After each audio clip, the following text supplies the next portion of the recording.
نحن أقسمنا يمينا أن نضحي أو نرى الإسلام شرعا ونظاما. J'aurais aimé savoir. Anfal était assise dans la salle d'attente du médecin, en attendant les résultats des analyses. Elle était impatiente car elle était invitée à une fête. Elle pensait moins aux résultats qu'au temps qui filait et à son rendez-vous chez le coiffeur. Elle considérait ces analyses comme une simple précaution, fruit des souhaits et de l'inquiétude de sa famille. Par ailleurs, elle ne ressentait aucun symptôme alarmant, ni rien de suspect concernant sa maladie, hormis quelques légères douleurs articulaires. Enfin, on l'appela dans le cabinet du médecin. Elle entra, pressée d'en finir et de repartir au plus vite, et fut surprise de voir une mine sombre sur le visage du médecin. Il lui demanda de dire « Êtes-vous analyste ?»« Non, c'est ma fille. » Elle voulait connaître la vérité, et peut-être se montrerait-il plus réservé s'il savait que c'était elle qui avait fait l'analyse. Elle se tenait devant lui, attendant, et il lui désigna une chaise et l'invita à s'asseoir. Elle obéit. La peur commença à l'envahir, et elle le regarda avec impatience, non pas pour sortir cette fois, mais pour comprendre la vérité. Il a dit « Pourquoi n'avez-vous pas envoyé quelqu'un à votre place pour récupérer le résultat, mademoiselle ?» Elle a dit « Parce que je ne faisais que passer, et c'est pour ça qu'on n'a rien trouvé d'autre à envoyer à part moi. D'ailleurs, je n'ai pas. Je peux entendre la vérité, quelle qu'elle soit. » Le médecin se tut, la regardant avec un sérieux teinté de regret, puis dit « Cela confirme que vous êtes une jeune fille instruite qui comprend la nature de la vie. » Il dit cela, puis se tut. Un frisson de peur la parcourut et elle se demanda « Comment, et que voulez-vous dire, docteur ?» Il a dit « Les résultats de l'analyse indiquent la présence d'une maladie dans le sang. » Il dit cela, puis se tut et baissa la tête, accablé de chagrin. Anfal ne jugea pas nécessaire de lui poser d'autres questions ni de chercher à obtenir davantage de précision, alors elle répéta avec inquiétude « Un cancer. » Le médecin ne leva pas la tête et resta silencieux, souffrant pour sa sœur blessée, et ce silence était pour elle comme une condamnation à mort, murmura-t-elle d'une voix presque tremblante. Ou alors j'ai terminé. C'est alors que le médecin comprit qu'elle lui avait menti, oui, il le savait, mais il était trop tard. Il leva les yeux vers elle, la regarda avec affection et dit « Je suis désolé, pourquoi m'as-tu menti, ma fille ? Enfin bref, la vie et la mort sont entre les mains de Dieu, et combien de malades ont vécu et combien de personnes en bonne santé sont mortes. » Anfal sentit son âme s'enfoncer plus profondément et une main d'acier se tendre pour saisir son cœur, le serrant cruellement, mais elle rassembla ses forces et dit « Veuillez m'excuser, docteur, et merci. » Le médecin répondit d'une manière encourageante. « Sois forte et optimiste, car la médecine progresse sans cesse, et peut-être que la maladie incurable aujourd'hui trouvera un remède demain. L'espoir demeure donc, et je poursuivrai mes recherches sur les dernières avancées médicales afin de trouver le traitement nécessaire. C'est pourquoi, ma fille, j'espère que tu me laisseras ton numéro de téléphone. » Machinalement, elle lui donna son numéro de téléphone, sans se rendre compte de ce qu'elle disait ni de ce qu'il disait, tant elle était sous le choc, rongée par la violence et l'amertume. Puis elle le remercia une nouvelle fois et partit. Chez elle, elle garda le secret, ne sachant comment en parler. Puis elle les trouva occupés à préparer leur sortie à la fête, et sa mère lui demanda « Tu n'es pas allé chez le médecin, Anfal.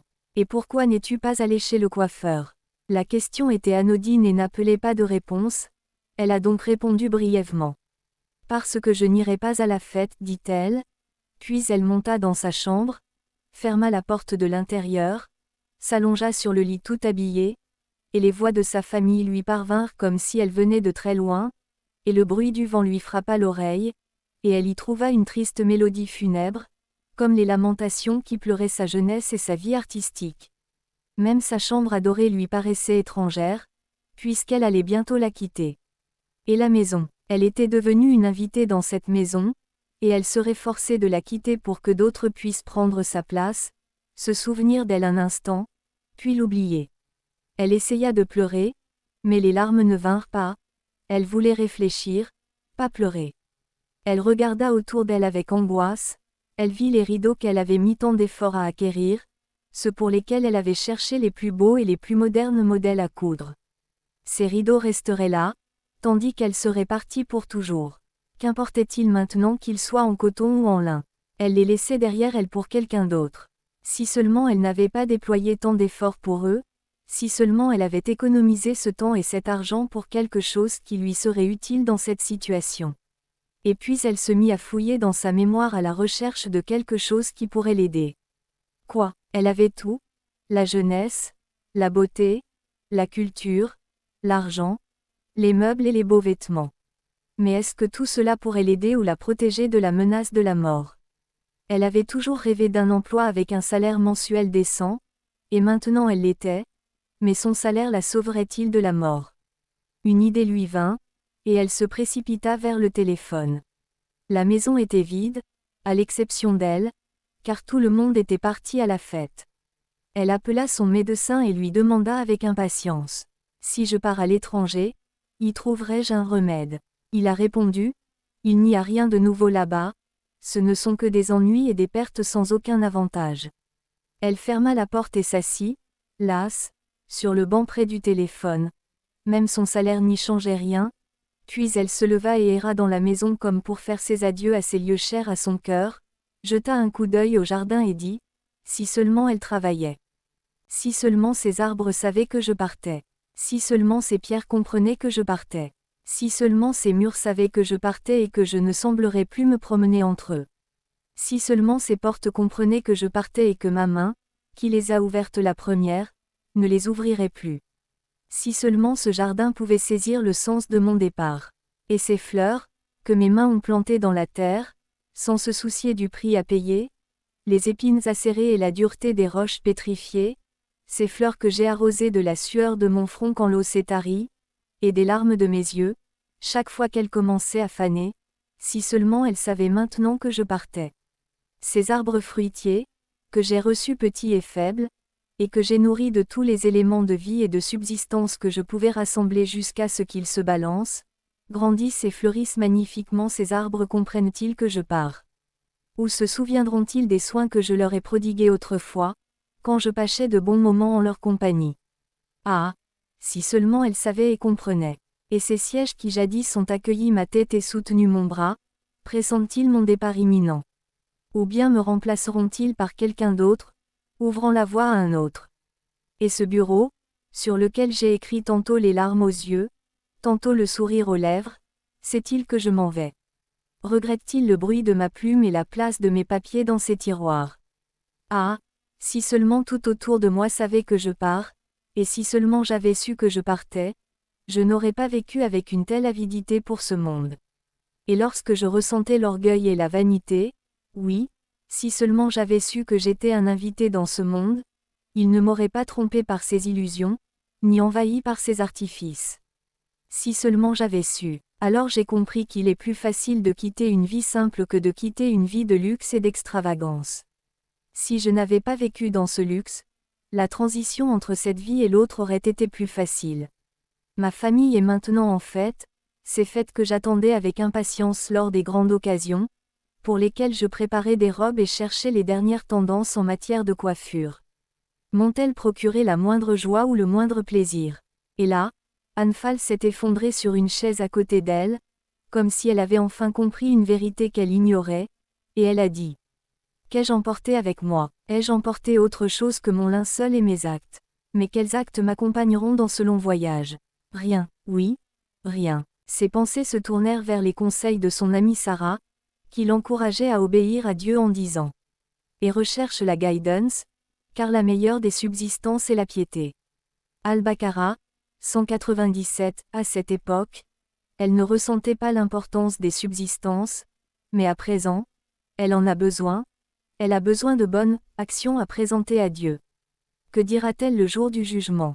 Comment implorera-t-elle la miséricorde de son Seigneur alors qu'elle lui a désobéi même dans les choses les plus simples? Comment espérera-t-elle le pardon de son Créateur alors qu'elle n'a pas obéi à son commandement tout au long de sa vie? Si seulement elle avait lu le Coran au lieu de ses romans futiles, Si seulement elle avait appris sa religion à travers les magazines. Et Ankal poursuivit, si seulement je n'avais pas irrité un tel, ni commis d'injustice envers un tel. Si seulement je n'avais menti à personne, ni médisé. Si seulement je n'avais pas été arrogante envers le pauvre, ni méprisée envers le nécessiteux. Si seulement je pouvais revivre pour corriger mes erreurs et faire ce qui plaît à mon Seigneur. J'ai adoré mes caprices et mes désirs, et négligé l'adoration de mon Seigneur. Si seulement je pouvais vivre encore un peu pour tirer les leçons de mes péchés.